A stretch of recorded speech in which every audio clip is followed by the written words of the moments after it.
30 seconds and we can kick off the session.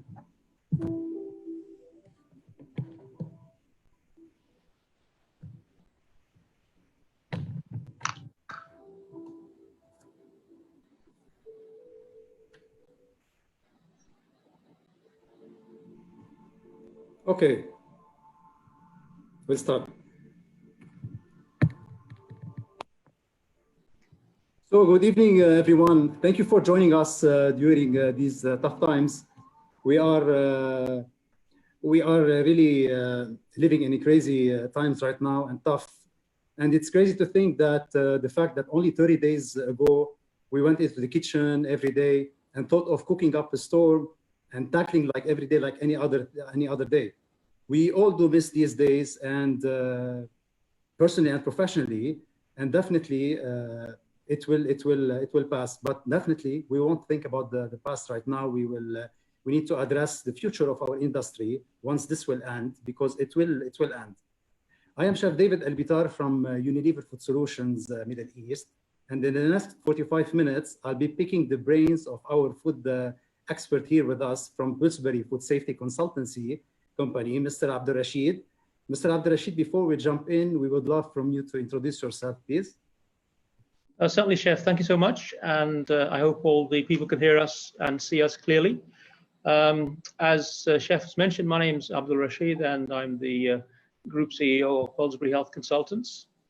As a business, we provide training programs in food safety, in health and safety, first aid, and we provide also consultancy and auditing programs in those areas. I've been in Dubai, or based in Dubai, for the last 29 years. Initially, my role was with the Dubai Municipality. I was the head of food safety unit with Dubai Municipality from 91 to 99, where we began laying the foundations of food safety standards, regulatory requirements, training requirements on aspects of food safety, including the implementation of HACCP systems and looking at those areas where we need to improve standards of hygiene in food businesses. I then worked for a multinational company, which in fact was part of Unilever in those days. In 99, I was the regional director for Middle East and Africa, and we support teams of people around the world in the region looking at improving standards of food safety. And now currently with Pillsbury Health Consultants, we provide, programs on food safety, occupational health.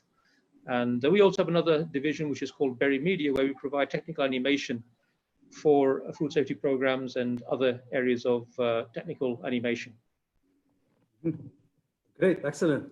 So good to know more about you, and definitely we will benefit from your presence with us today.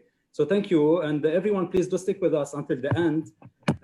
We will be tackling the top most important topics on our minds these days: business guidance through COVID-19, personal hygiene, and definitely cross-contamination, and finally the future for food code and measures. So stick with us, because also we will be giving away 2 level 3 expert level food safety course complimentary from Pillsbury Consultancy. Thank you, for 2 lucky participants by the end of this session. So do stick with us. And also you can see in the Q&A box on the screen, make sure please to drop on your questions there, and we will make sure to respond everything throughout the session, and hopefully if we can manage the time. So please feel free to ask any question that you guys want to know, or any concern when it comes to the subject that we are discussing right now. So let's start with the first question. Mr. Abdul, your company has worked with many kinds of establishment like food safety, and food safety has been a key issue right now. How has the local food industry responded to this? What have they been asking you in terms of your services, so to quickly adapt with the current situation and maybe post-COVID? What you can tell us about that? Sure. As a business, we work across the whole food safety market sector. We look at retailers. We've worked with hotel operations. We work with catering units, and even restaurant chains as well. Before the whole pandemic with COVID-19 came into being, we provided routine services of consultancy on implementation of food safety management systems and HACCP programs, we also conduct second-party audits. So we've done the basic groundwork for a lot of businesses in Dubai and also within the region. With the onset of COVID, the demand has been in terms of what is COVID basically, and also how does it impact food safety? How do we manage both sides in terms of managing food safety, at the same time looking at the COVID-19 issue and how we can manage that? We've been trying to support our clients and businesses that have been approaching us by, first of all, ensuring that we have an online training program scheduled. Nice. So even though the businesses may be working limited hours, it's time for the staff to be able to train themselves, get more knowledge and awareness amongst the food safety areas. And also we do also run COVID-19 awareness programs. So these two go hand in hand because we're looking at controlling contamination in terms of food safety. And with regards to COVID-19, we're looking at controlling infection. Principles are very similar in both cases. We've got contamination with food safety issues with various types of microbial allergenic hazards, for example. With regards to COVID-19, the principles are similar. It's prevention against infection, and making sure that we do routine tasks regularly and we do it well, we do it in the right way. And again, common amongst both food safety and also COVID-19 is the issue of hand washing. The hand washing is a basic principle of personal hygiene when it comes to food safety. Exactly, it's also one of the key preventative measures for COVID-19. We've been told by the medical profession, we've been advised by the regulatory authorities, let's say Dubai municipality in the UAE. We've also been advised by the WHO on an international level on the focus of hand washing. So that's a very common similarity between food safety and infection control with COVID-19. And when it comes to hand washing, we have to be very careful. We don't misunderstand by what hand washing actually means. I've done many audits around the region and also around the globe. And from my experience of over 30 years, what I understand is people don't wash their hands effectively in the food industry. And this has been over a number of different regions as well, and I say 30 years plus of experience. People, what they tend to do is wet their hands. I call it wetting hands rather than compared to washing hands. And if you look at the requirements for COVID prevention, it mentions that you need to wash your hands for 20 seconds and wash it thoroughly with soap and water. Now, when we talk about 20-second rule in hand washing and food safety, it's the same principle in COVID-19, 20-second hand washing using soap effectively. Now, what does that actually mean? It does not mean from the beginning of rinsing hands, using soap, and then rubbing the parts of the hands, plus then rinsing off the soap, and then drying hands with a paper towel. The 20-second rule actually applies to the time of, it applies at the time the soap is on your hands, because soap is a chemical and has to time to react, and we call this contact time. Okay. So when we talk about 20-second rule, we should understand that this is the amount of time that the soap should remain on your hands, where you rub your hands very delicately, very carefully with regards to your fingernails, between the fingers, back and front, the palm, as also not forgetting the thumb. So don't imagine that 20-second rule is the time that you rinse your hands until the drying of the hands. The 20-second rule effectively is a contact time for the soap to act on your hands. Plus the rinsing is extra, the drying is extra. So typically, if you take a round figure, it's about 45 seconds to a minute to wash hands effectively for both food safety and also for COVID-19 prevention. Exactly. That's a very important point when it comes to the 20-second rules, because we think like washing hands is only like going under the water and we rub our hands and that's it. So no, the most important point you've mentioned right now is the 20 seconds of the soap being on your hands while washing, right? So that's a very important point, which is really, I do agree with you. So what can you tell us about like how chefs can, because we are in the kitchens and we know that it's not easy to stand on the sink and wash our hands up to 1 minute. Yes, we have to do it, we must do it, but what can you tell the chefs so they can like really think about it twice, and then they really need to think about it, about this is really important and very important to wash your hands 20 seconds, 22 seconds with the soap so you can kill the bacteria. How can we like make them understand that? Like anything else, it's a change of attitude and behavior. Mm-hmm. And if someone has an understanding of why we are doing what we are doing, then they will behave and have a different attitude. And what I always say when I have discussions with chefs is that just imagine that you are providing a product, i.e. food, that's going to go in somebody else's body, and that other person is a fellow human being. How would you feel if that person prepared the food for you without washing their hands properly? Yeah. So it's applying to the psychology, it's applying to the moral responsibility. It's not just a legal requirement or a good practice. It comes down to moral responsibility of an individual who's handling food, who's preparing food, and that food is going to be served to a fellow human being, and that's what is important. Exactly. So when you look at it from that perspective, there should be really a clear indication that people's attitude should change, and people should change their behavior, and the good chef should stand there for 20 seconds or more washing his hands, because he knows that that food is going to go into a fellow human being's body. Exactly. Yep. That's good. That's really interesting points. Do you guys have any questions online? Can we can like answer you? We can wait for a couple of seconds. While waiting, Mr. Abdul, what about like post-COVID? Any like any new services that you are going to implement, or the industry are asking you guys to? They are asking like the food safety experts to implement post-COVID, or still not? There is nothing in place right now.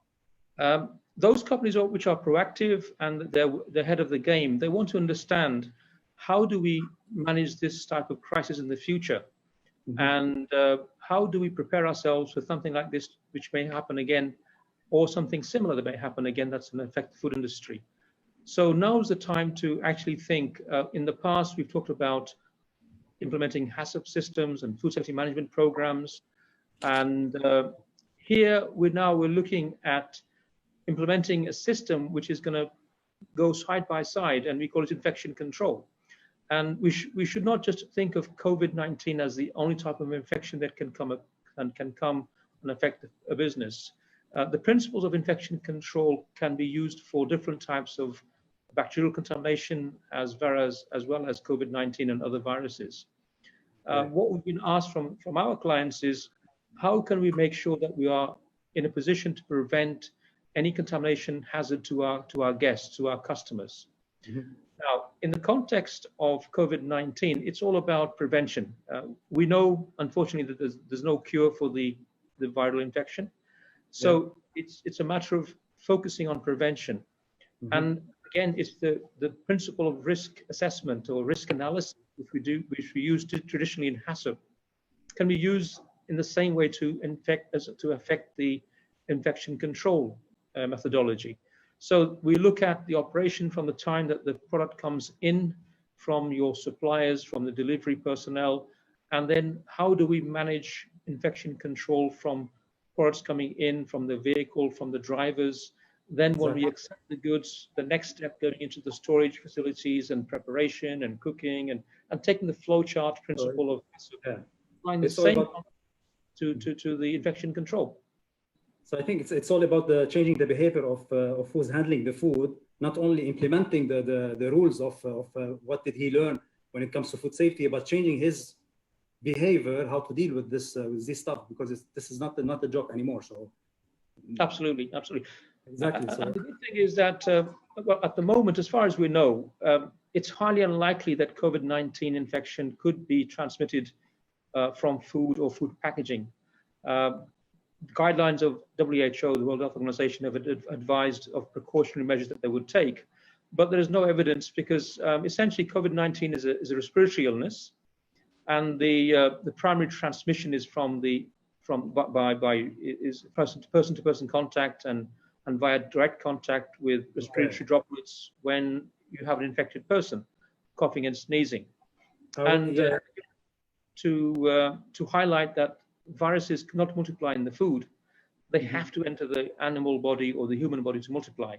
So it's about personal hygiene. It's about doing the right thing, washing hands, and in the case of COVID-19 is to ensure that food handlers wear a mask. We would not recommend a mask otherwise in terms of food safety as a necessary precaution. But when you talk about infection control and within a food business, we have to ensure that the mask is worn by the food handler during the time he's working in the kitchen operation. And that will help you to prevent any potential carriers who are infected but show no symptoms, to minimize the risk of infection from one person to another person. Yeah. So let me take a question here. I have something interesting question. Is there a specific type of soap or liquid soap is better to disinfect? Is there any specific type of soap or liquid? Well, the guidance from WHO is that the disinfectant or sanitizer should have 60% minimum alcohol content. I'm not really in a position to provide a brand name of specific types of chemical brands, but I would say the most reputable companies that are present in the markets across the region and across the globe would be the best people to advise you on the specific brand or the specific product that they have available for use for COVID-19. Yeah, but the key takeout from this thing is the 60% alcohol available to disinfect properly. Yes. Another question, I can take another one. Will the coronavirus live on food particles? I mean, this is this question that you've answered before, and this was like my question also, the second question that I wanted to ask you. Like a lot of people, let me go through now. A lot of people are like seem to be hesitant to order out, you know, like to order delivery and stuff like that. So, and they are afraid. And I think you've mentioned that they won't get sick from the food. But can you just a little bit elaborate on how they can get sick through the delivery process, so they can like prevent in their operation, how they can avoid this, avoid their customer to get sick through delivery orders? Sure. As I said before, I want to reassure the people who are online. There is no evidence at the moment which suggests that someone can get COVID-19 infection from food by eating food. That's very clear. With regards to the potential hazard of infection from food, it may be a possibility from packaging, where food is delivered from a business, taken en route by a vehicle, the drivers handling the package, the drivers handling the vehicle, and there's a possibility that if the driver is infected and doesn't have good preventative measures, he's handling the steering wheel of the car, he's handling the door handles of the car, he's also handling the food packaging. It's a whole process, yeah. And also the bag, the delivery container of the bag. For example, you may have a package of food and it's delivered within a bag. Exactly. Now, these are contact surfaces. We're not talking about food itself, we're talking about contact surfaces which could be contaminated by COVID-19. And in this case, what we advise is that where food is delivered, the business is should try to ensure, or perhaps I would say must try to ensure, that the containers or bags that they are using are either disposable. If they're not disposable, then they should be of a type of material that can be easily disinfected. So if they're returned to the business once they are used by the driver, they are disinfected before it's used again. Also, we try to look at minimizing the interaction between the driver and the person that he's delivering to. So maybe the restaurant can call their guest and say, look, we're going to deliver the food in the next 20 minutes. Can somebody be available? And the bag is left on the doorstep, and then the customer would take the bag of food and take it inside.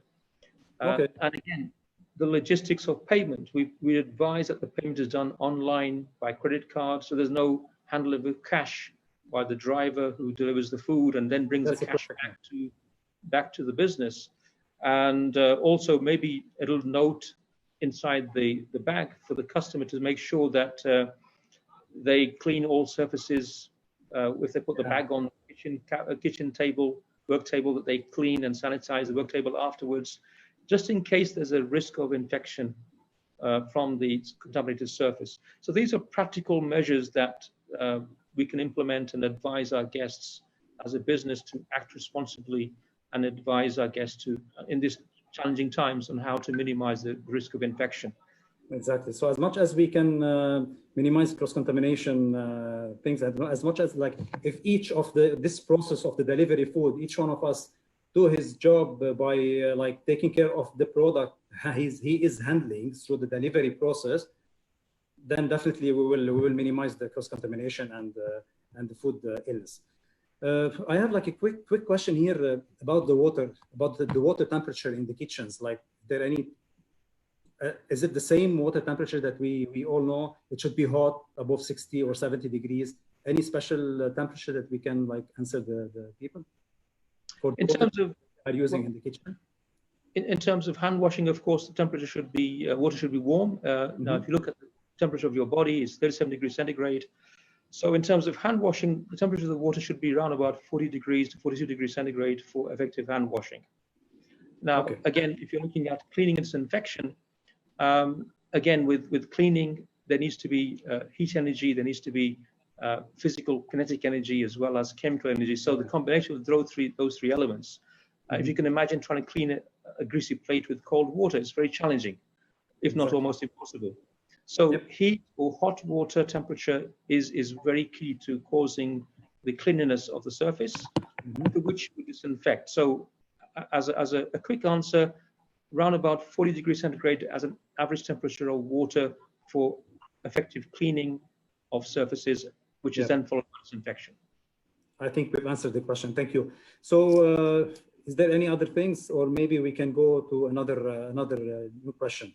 So let's talk a little bit about the operators or the operation itself, like I mean investors. So now they're a little bit worried that a huge amount of investment is going to take place or required to reopen, to comply to new regulations. So what would be your advice in terms of practical approach that they can implement easily? Because now, like everyone is thinking of, after we open, I mean, we will be spending a lot of money to buy maybe new machines or stuff like that. What can you advise them when it comes to this subject? Sure. I think we have to be very practical in terms of how we manage the whole process post COVID-19. And it's all change of basically the way that we work. I'm not saying that you need to buy new equipment necessarily and invest in terms of current equipment you may have. It's all about how we use the equipment, perhaps, rather than to buy additional equipment. And in the context of, let's say, a buffet, in the past, I think we can say within the GCC region or the Middle East region, buffets have been very popular amongst our guests. And we've displayed lots of menu items inside the dish, inside the chefing dishes, and for the guests to take a choice. Perhaps now is the time to rethink and say, look, do we actually have to display 25 dishes on a buffet? We look at our sales and our trends. Which dish do we sell more of, and which dish do we sell less of? Let's focus on those dishes which are taken up by the guest on a more regular basis, and to minimize our costs in that context, and supply the guest with what they tend to want rather than to eat with their eyes, where they have so many items of choice. Exactly. So do you think it all has to do with like the re-engineering the menu, right? So when it comes to engineering the menu to minimize the preparation or for less risk, so I think re-engineering the menu, making small menus so they have less complexity in the kitchen. Is this something you think that? Yes, certainly. I think we need to be practical. We need to understand that there are certain protocols post-COVID which will provide you with a much safer environment for both sides, for food safety, as well as infection control. And we are at the moment developing these protocols within the business to provide guidance and protocol and procedures on infection control in conjunction with food safety. And it's all about re-engineering. It's about an approach that we take, for example, of maybe installing hand sanitizer units in the dining area, where in the past it was in the kitchen only. Now we also provide them inside the dining area, where we have an access for the guest. So the guest is more aware of what happens in terms of preparing themselves for the future. It's about perhaps minimizing the number of staff working on a shift.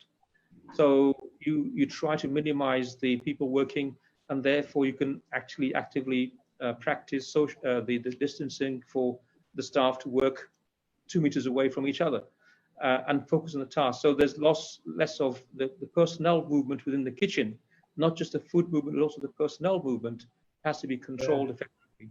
So there's lots of things that needs to be done. It's very difficult to give a comprehensive answer in the time frame that we have. But all I can say is that Pillsbury Health Consultants, we are at the moment currently working on preparing a complete guidance notes and protocol on food safety and COVID-19 in businesses that we can support. So meaning COVID-19, it will be a subject on your on anything that you guys want to discuss or want to train or want to provide the market, right? I mean, COVID-19 will be a subject on your. Absolutely. And I think let's hope that this pandemic and the challenge that we have is nearing toward its end, but we have to be prepared in the future. We were not prepared at the moment. It's something that took us by surprise. It's more of a crisis management situation. In the future, we need to be able to manage crisis much more effectively. We should learn from this experience and take it in a positive manner, and use the concept of infection control, not only for COVID-19, but the principles apply for any type of infection that we may have. So overall, yes, we need to learn from this experience. It's been a challenge, but we should take it positively and learn for the future and how we can manage our business much more effectively. That's for sure. For sure. I want to jump and take some like cool questions. How should we clean raw ingredients such as salads? We all know that salads, we should wash salads like in 3 ways: the water, then water with tablets, and then another ice water to clean it. So like 3 times. I'm talking about the lettuce, for instance, or any type of vegetable. Do you think that there will be a 4th time washing the salad with something, another type of disinfectant or something like that, or it will be the same? So no, the salad washing procedure is comprehensive in terms of its impact on reducing levels of contamination. And in the context of salad washing, we need to, if it's going to be designed for potential COVID contamination, then we need to ensure that 60% alcohol level is met for disinfection for COVID-19. But the 3 sink principle would still be applicable. And what is important, and I think again what we need to be aware of, is that we should allow enough contact time. It's not just good enough to dip something in a disinfectant for a few seconds or half a minute and then take it out again and hope that it's already disinfected. Whichever proprietary brand of chemicals we use, we need to look at the MSDS sheets for that particular product and understand what is the contact time recommended by the manufacturer. And that can vary between sort of hard skin products or soft skin products in vegetables and fruits, leafy vegetables. So we need to follow the instructions by following the MSDS sheets. This is a very important point, by the way. So I have another question, which is I really like it. So is there any risk that the regulation will ask to use only disposable at the table? Is this something that you can see? And thank you for this question, because I also have it. So do you think that they will change the way how to serve food in biodegradable plates or disposable, or something like has to be, or the regulation or the municipalities will implement this in restaurants as well, not for takeaway, only also for dine-in? Do you think like this will happen or no? I feel that the restaurant industry is a responsible industry. When I say restaurants, I'm talking about the food industry as a whole, not just restaurants, talking about hotels and catering establishments as well as restaurants. And I think this pandemic has made us think again, perhaps in a different way, on our responsibilities. Of course, there's nothing better than having food in a very high quality crockery and cutlery, but in the case of any future infections that may be where we're required to use disposable, then the restaurants will understand that during a specific time period, we need to be adjusting our expectations from guests and use disposable products like plates or glasses, etc. And at the same time, I think with this COVID-19, the guests will also be more understanding. And if they come to a restaurant and the restaurant personnel talk to them about the issues that they have and why they're doing this, they will be much more understanding. So I think it's a combination of both sides. It's not just the restaurant or the hotel industry or the F&B in general. It's now the understanding is much more, the awareness is also there from the public as well, or the guests coming in to eat. Yes, exactly. Perfect. So and now, like, what about like the new regulation? Now we're talking about the regulation. So what about, is there anything has already in place, like revised food code? Like, for example, anything has to do with the food code, like color coding or temperature control or shelf life and all those stuff in the region, in the area. Did you face any changes right now or no? Sure. I think it's a coincidence that I talk about the food safety code in Dubai, the food code in Dubai that's been updated by Dubai municipality. It's a coincidence that this was happening at the same time as the COVID-19 pandemic came into being. So yes, there will be some amendments to the food code in Dubai. Whether it will be including infection control, that could be a suggestion that we could make from the industry and specialists like ourselves to include infection control in the new food code to cater for such instances in the future. However, I have to say that most regulatory authorities are very responsible. If it's not in the actual main document, it may well be issued as a guidance note, as a separate memorandum of understanding or circulars, or additional guidance may be issued from time to time. So I would certainly say it would be good to include, from a personal note, I would say it's good to include infection control as part of the new food code, and then add certain guidance and protocols in addition to what's there if something happened in the future to cater for such circumstances. Exactly. So another question: Do you advise like to temperature check the body of the chefs? I mean, to check the temperature of the chefs as well in the kitchens right now, or maybe in the future also? It will be something that they will have to do always, or no? Like checking. Yes, I think certainly certainly with the current situation, it's advisable that any food handler, regardless of his position, whether he's an executive chef or he's a stewarding personnel or he's a food handler working in a small kitchen, there should be preventative checks. And this includes temperature checks to make sure that there's no high temperature, and an awareness amongst the food handlers to make sure that they understand what are the symptoms of COVID infection. In the case that if they are having any symptoms, they should report this to the supervisory staff and thereafter go and see medical assistance. And in the case of making sure that they use the proper protective equipment, wearing gloves, wearing a mask, and if they have any symptoms at all, they should automatically or immediately go to the medical attention for clinics or hospitals. And here we're talking about minimizing the contact between themselves and their colleagues. So perhaps in the past, we've expected people to come into the work and report illness or symptoms to the supervisor or manager. In this case, we would not advise them to come into work. We would advise them to report on the phone, and therefore minimizing any potential contact with colleagues if they come into work and report illness. So there should be a matter of trust with the management of and food handlers. So if the person calls in and say, look, I've got a high temperature, I've got a dry cough. The manager does not ask him to come into work and report physically. It should be taken, his word should be taken and asked to go to a doctor to get a second medical opinion.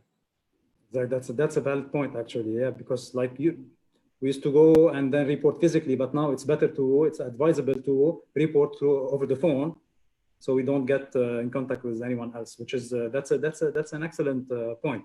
Moving forward now, what about like the measures, and is there any new certification required? Do you think that because of the COVID now, do you think that there will be any type of new certification required for the operation, for the restaurant, and for the chefs? Because we all know that previously we have in the kitchen, we have the PI, the person in charge certificate, the basic food hygiene training for everyone.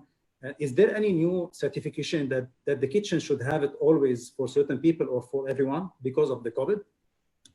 Certainly, I would strongly recommend that, even if it's not a regulatory requirement, if it's not a mandatory requirement from a regulatory body, infection control as a topic, infection control, as a subject, should be taken on board by responsible business operators, because that would cover a lot of different types of hazards and risks regards to infection control within a food business. So if I had to, choose one extra topic for training needs, it would be infection control within a food business. Sorry, can you still hear me, right? Yeah. Perfect. So now I have another question. Food workers are well aware of food safety policies. One of the key challenges would be implementation or monitoring. What would be your advice to managers now, not only for the workers, for the managers to efficiently do this, especially those who work in smaller establishments where the number of staff is very lean and everyone is double hatting tasks and responsibilities? Like what is the advice for the managers so they can adapt, or they can like be at the perfect responsibility when it comes to COVID-19?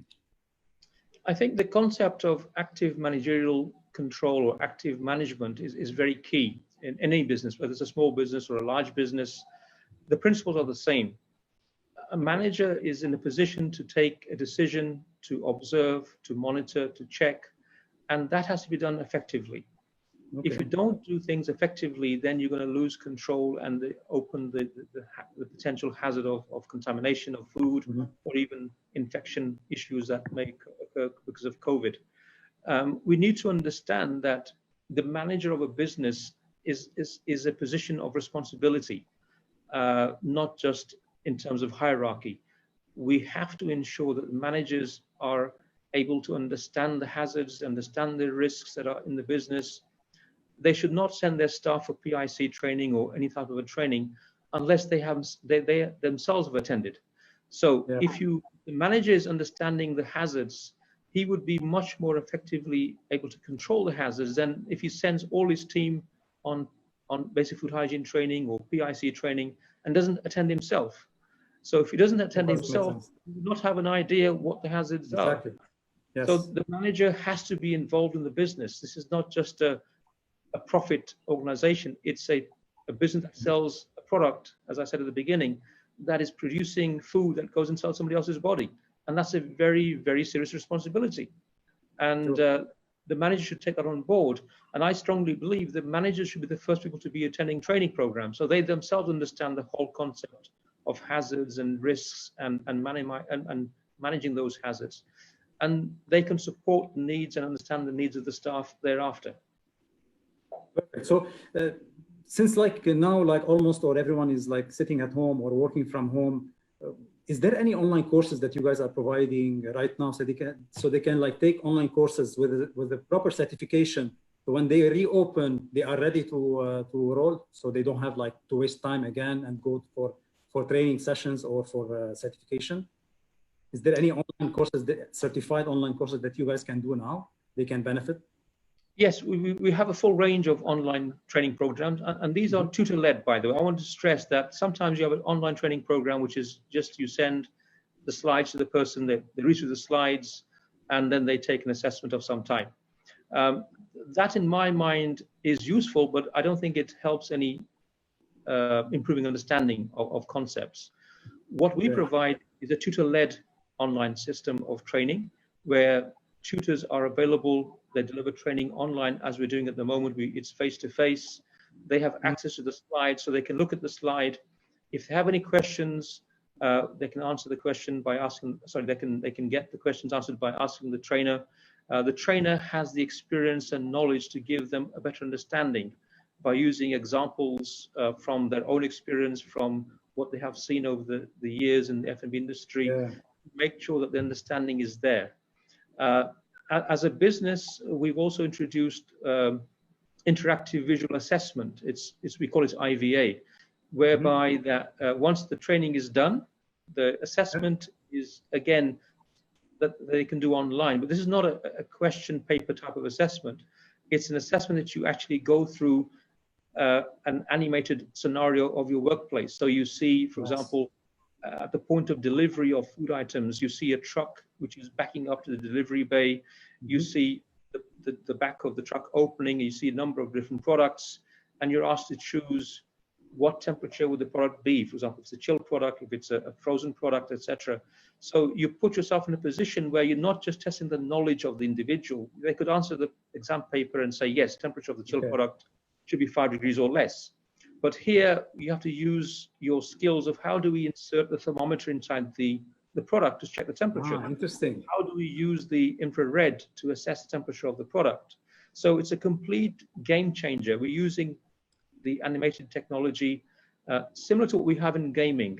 People who are, they do lots of gaming online, they would be familiar. So you see yourself in a position where you're faced with the environment of a kitchen, of a delivery bay, of a buffet operation, and you take knowledge that you have and you put into practice. So we're testing not only knowledge, we're testing understanding and skills of that individual. Yeah, perfect. No, that's really, really interesting. So now talking about the trend, what do you think the trend would be in the coming, like after the COVID? I mean, you've talked about maybe less items on buffet. Let's talk maybe sanitizers on dining tables, maybe sneeze guards or wet wipes for customers.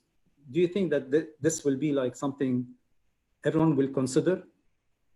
Is this? I certainly feel that would be the expectation of the guest or the customer. They would want to have access to sanitizers in the dining area.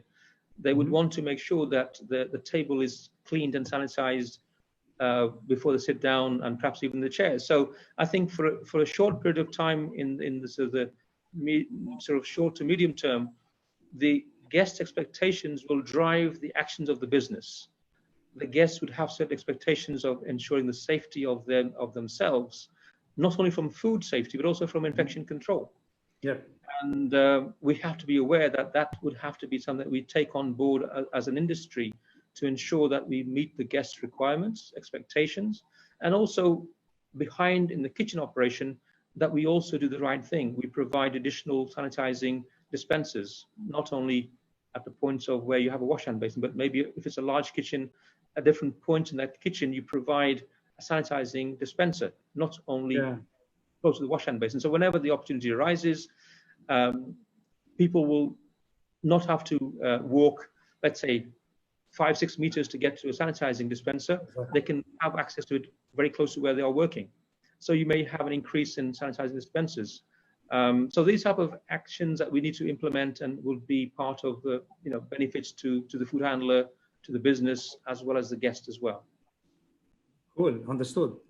Perfect. I think we can, I'm done with my questions, the one that I have already. So I think let's take a couple of questions from the attendees out there. Are those training reflecting on the food watch system in terms of certification? That's a question. So are those training reflecting on the food watch system in terms of certification? The one I think that you were talking about, which is... Yes, all our training programs, first of all, I want to clarify that we are already a Dubai Municipality approved training company. We provide training in consultancy and auditing programs under the approval of Dubai Municipality. All our courses meet the requirements of the Food Watch system in Dubai. Not only that, we provide international qualifications as well, which would cover the region and internationally. So in answer to the question from the the person online. Yes, all our training courses, whether it's online or face-to-face, once the COVID situation is improving, are accredited by the municipality. They are in compliance with regulatory requirements and food watch system requirements. Okay, cool. So there is another question. How often we have to change mask and gloves? Now we're talking a little bit about this type of questions, which is good to know. I mean, how often we have to change masks and gloves? Because at the end of the day, some of the operators of some of the management, they will not allow chefs to use a lot of gloves, a lot of masks. You know, at the end of the day, it's cost. What can you advise the management first and the team themselves, so they know how to, first of all, not to use it or misuse it, use it properly or don't misuse it? Yeah, I think with let's take the first topic of gloves first. With gloves, I think if you look at the principles of food safety, they would be equally applicable for COVID-19 and preventing infection.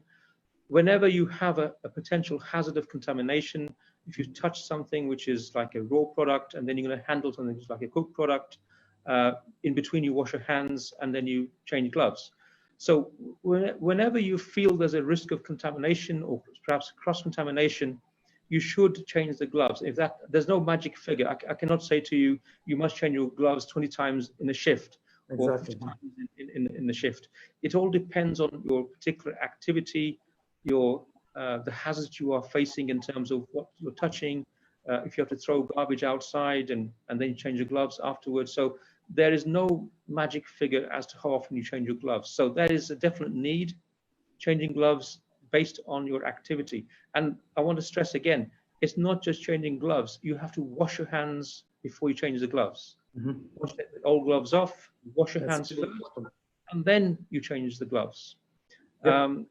With regards to the masks, these are something that which is obviously new to the food industry in terms of wearing masks inside the kitchen operations. It's not as critical in terms of cross-contamination like in gloves where you're touching food and equipment with your hands. The mask is very personal. It's protecting you and your fellow colleagues. And they may not need to be changing as regularly as with gloves. And again, there's no magic number of times you must change your gloves. Perfect. And sorry, in masks. However, just to summarize on this, you mentioned the word cost, Chef, in terms of the business cost. I would say it's an investment in terms of food safety and infection control. For sure. The management have to understand that to protect our guests who pays the revenue and makes the business profitable, there needs to be some reinvestment of that profits and money that go into the business. And if it means an extra 10 dirhams per person on each shift, and that's something that the management should accept as a means of investment of improving safety of their guests who will come back and give more revenue in turn. Yeah, exactly. Thank you. So I have an interesting question. Please advise about this one. Is there any regulation to be followed when it comes in case any infected facility? Like of course, the facility can be infected in terms of COVID because you have people who are infected and are spreading the contamination from their body to food surfaces, to chairs, to dining tables.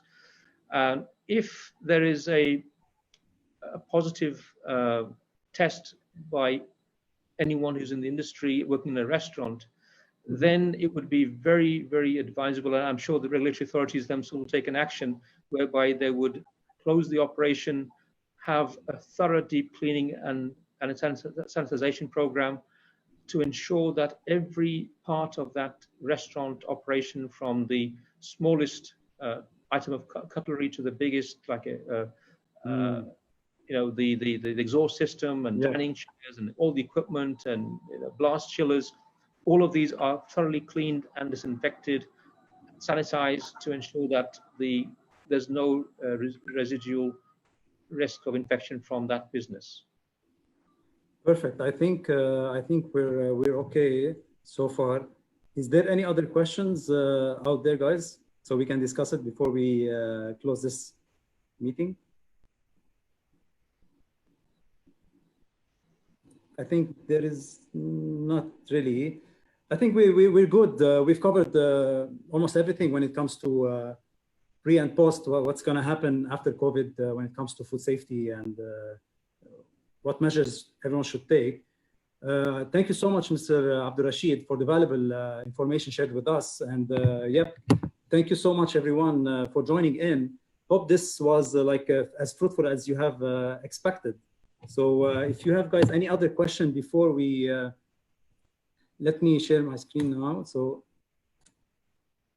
if you have, guys, any other questions on this subject, please let us know so we can discuss it before we end this meeting or this webinar.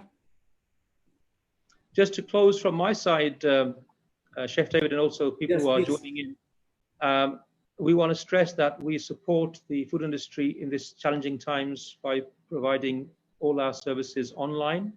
So there's, again, in compliance with regulatory requirements here.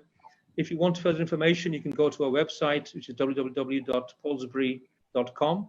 You'll see our contact number on there, and also you see the different types of services that we provide in food safety, occupational health, and other areas of our expertise. Mm-hmm. Great, thank you so much, Mr. Abdul Rasheed, for everything. So, guys, if you have any other question, please let us know.